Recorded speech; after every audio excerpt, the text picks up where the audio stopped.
Good afternoon, Mr. President. Sir, we understand that you earlier mentioned that you do not want to dignify statements from former Of? ACOB. You do not want to dignify statements from former ACO Bicol Party List Representative Zaldico, but he came out with a recent video claiming that you received over 50 billion, if I'm correct, in kickbacks. Yeah. We know that you don't want to respond to this anymore, but the public begs for your answer. How do you actually convince the public that in this battle of he said versus you said, how do you convince the public that you are the more credible side of the story, and how do you respond to his allegations directly? Well, look at the quality of the statements. Alam mo, how mahaba nang naging mga usapan natin tungkol sa fake news. Anyone can go online and make all kinds of claims and say all kinds of things. Paulit-ulit. But it means nothing. For it to mean something, umuwi siya rito. Harapin niya yung mga kaso niya. Kung meron siyang gusto sabihin, sabihin niya. Malalaman naman ng tao yan eh. Patunayan. But come home. Come home. Ba't ka nagtatago sa malayo? Ako, hindi ako nagtatago eh. Kung meron kang akusasyon sa akin, nandito ako. Gawin niyo ang pareho. At para patas lang naman.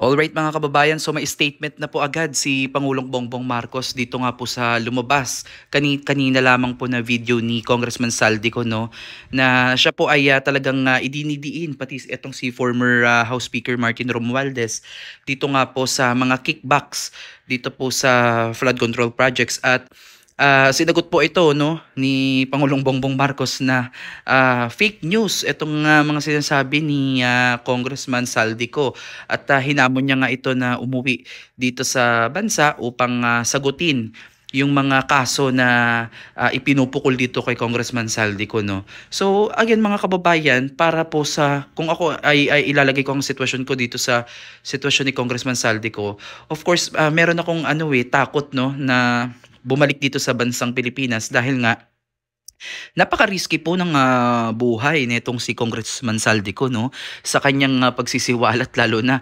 pinangalanan niya ang Pangulo at ang pinsan nito ni si Martin Romualdez, no. Alam naman po natin na sila po ngayon ang nakaupo ngayon at kasalukuyang administrasyon po ni Pangulong Marcos, kaya talagang ang wino-worry nito ni Congressman Saldico ay ang risky sa kanyang buhay pati sa kanyang pamilya, na once na umuwi siya dito ay baka maging alaala na lamang siya. Kaya siguro tingin ko naman dito kay Congressman Saldico, once na nasabi niya na siguro lahat, kasi sabi niya 'di ba sa mga naunang video na nilabas niya ay sana masabi niya muna daw lahat, no, ng kanyang mga nalalaman at mailabas niya lahat ng kanyang hawak na ebidensya bago siya mapatay. Kasi nga syempre, meron ng mga banta sa buhay nito for sure, no?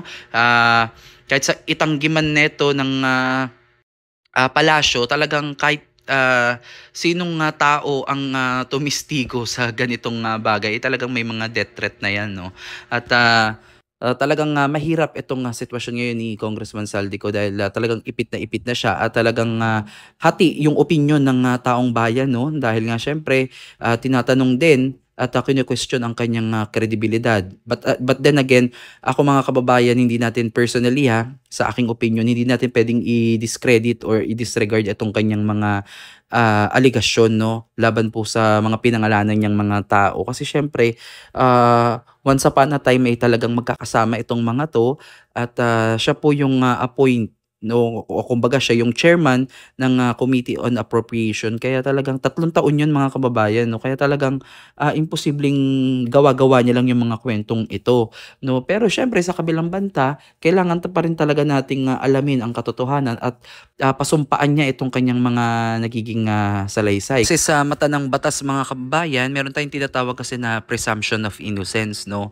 Kumbaga kahit na maraming testigo, kahit maraming ebidensya na itinuturo talaga yung tao na yun, hindi mo pa rin siya mapapatunayan hanggat wala kang mabigat na ebidensya at hindi ito na ano, kumbaga walang final judgment, yun na lang. Kumbaga walang final judgment yung hukuman. Hindi mo talaga masasabing guilty itong mga tao na ito. Kaya talagang dapat talaga malaman na natin yung katotohanan at wag na nating ilihis yung mga ano no, yung mga sitwasyon na maaari talaga makapagturo sa mga mastermind. At para sa akin no, kung masabi na siguro ni Congressman Saldico, kung gusto niya talaga na talagang siya ay maging credible no, at siya talaga ay paniwalaan ng taong bayan. Kung ako sa kanya talagang total nagsakripisyo naman na din siya. Lubos-lubosin niya na no na linisin niya yung kanyang pangalan at mag-iwan siya ng magandang legasiya dito sa ating bansa na kahit na siya ay nagkasala no, kumbaga tumindig pa rin siya at the end sa katotohanan at mapanagot lahat ng may ano no pagkakamali dito sa nangyaring kickbacks na nangyayari po sa ating kaban bayan. So hindi natin sinasabi kasi na porket nagsalita itong si Saldico absuelto na po siya sa kanyang mga nagawang kasalanan. So kasama pa rin po siya at kinakailangan niyang pagbayaran pa rin itong mga nagawa nilang pagkakamali kasi kasama siya dun part pa rin siya nung naging plano no, at kung hindi sila nasukol ay hindi naman lalabas itong mga ganitong issue no, at talagang for sure na hanggang sa matapos siguro ang kanilang termino ganito talaga ang gagawin nila. Kaya mas maganda na talaga na siguro blessing in disguise din tong nangyaring mga bagyo no, na mabuking yung kanilang mga kawalang hiyaan na ginagawa sa kaban ng bayan no. At sa kabilang banda malungkot din tayo syempre dahil doon sa mga kababayan nating nagbuwis ng mga buhay na inosente, mga ari-arian na nasira, kabuhayan na nasira, bahay na mga nasira.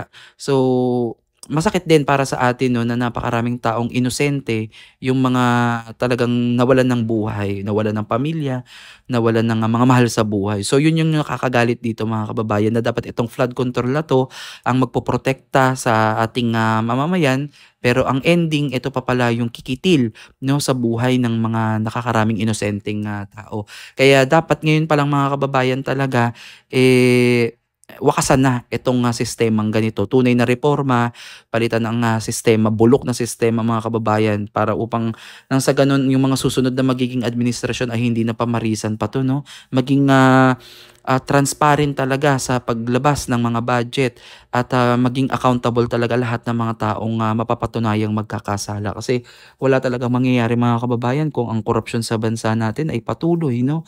Patuloy po tayong maghihirap. Ayan po yung napakalaking kalaban ng ating bansa no, hindi lang dito sa ating bansa kundi sa buong mundo na laganap po ang korupsyon. Talagang walang magandang maidudulot diyan sa ating mamamayan pati sa ating ekonomiya na ngayon po ay sadsad na sadsad no, at ramdam na nga po natin ngayon kahit bare months ang kokonti po ng taong pumupunta sa malls, ang konti ng mga namimili no, hindi kagaya nung mga nakaraang taon na talagang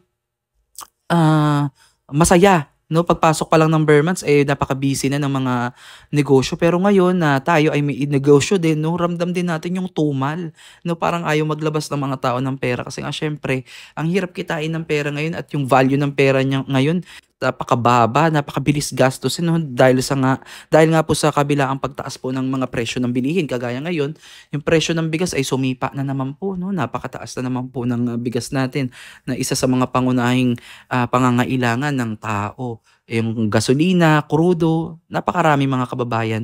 So, ito yung sagot, maiksi lang yung sagot ng ating Pangulo no, hinamon niya na bumalik dito sa Pilipinas itong si Saldico at harapin niya yung mga kasong nakabinbin laban sa kanya para naman daw maging fair kuno no itong pagbibigay ng aligasyon dito laban sa Pangulo. Pero mga kababayan, manalig tayo na malalaman din natin yung katotohanan no, at eventually makukuha din natin yung ating hinahangad o minimithing hustisya laban po dito sa nangyari po sa ating taunang budget sa pondo po ng kaban ng bayan na kanilang winalanghiya at binalasubas. So again mga kababayan, hanggang dito na lang muna ang ating video.